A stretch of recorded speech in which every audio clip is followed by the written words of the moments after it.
This is a video about why I think The Little Prince is the best book ever written.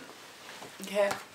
It has around 90 pages and it encompasses everything that life is. If you read this book and if you understand this book, like, you understand what love is, what life is. You understand the different roles that people take, and you understand it in such a simple, perfect way. You can read The Little Prince in a couple of hours, you know, and it has so many amazing and beautiful metaphors and analogies, and I mean, of course it starts from just talking about, you know, the different perspectives of how you can see one thing.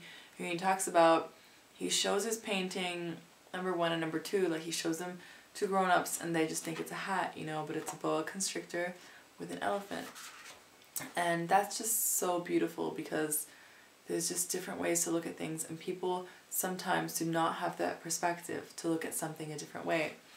And then obviously he talks about the drunkard, you know, the king who's just looking for, you know, people to command over. He talks about the,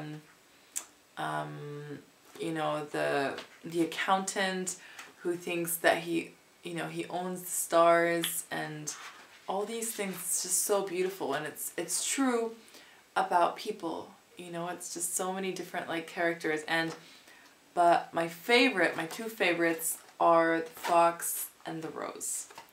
And the fox is a perfect metaphor for friendship and love as well, because what he says is that you first have to tame someone. And this whole taming things means that you're investing time in someone else. You know, you're really taking the time to get to know someone, to love someone, and you start relating certain things to them. Like when he says, the fox says to the little prince that the wheat means nothing to him. He doesn't eat wheat, you know.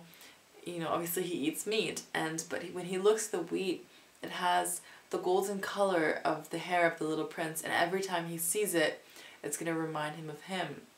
And when he says goodbye to the little, when the little prince says goodbye to the pilot, he says to him also that when he looks at the stars, it's going to be like 1,000 bells of laughter of the little prince, and every time he looks at the stars, he's going to begin to laugh, and everyone's going to be like, why are you laughing? And it's going to be a very mean trick that the little prince has played on the pilot, and that's just so beautiful because it talks about the connections that we make with people, and how what the story with this fox is actually saying, that anybody in the world can mean something to you if you actually take the time to invest in them, invest in their personality, and that opens up a lot of possibilities, and it really makes you understand the concepts of love, especially also with the rose.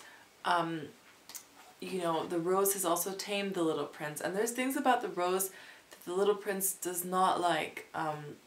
She can be very selfish and very proud, but she loves the prince, and they belong to each other, and he's describing endurance here in love, and that's very important because in order to love someone, you need dedication, and you really need to spend time with them and really want to love them and want to be everything for them.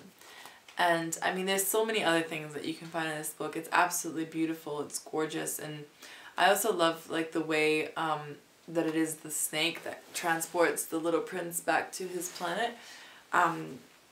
Like this image of death being something like transcendent, you know, like that the life here on earth isn't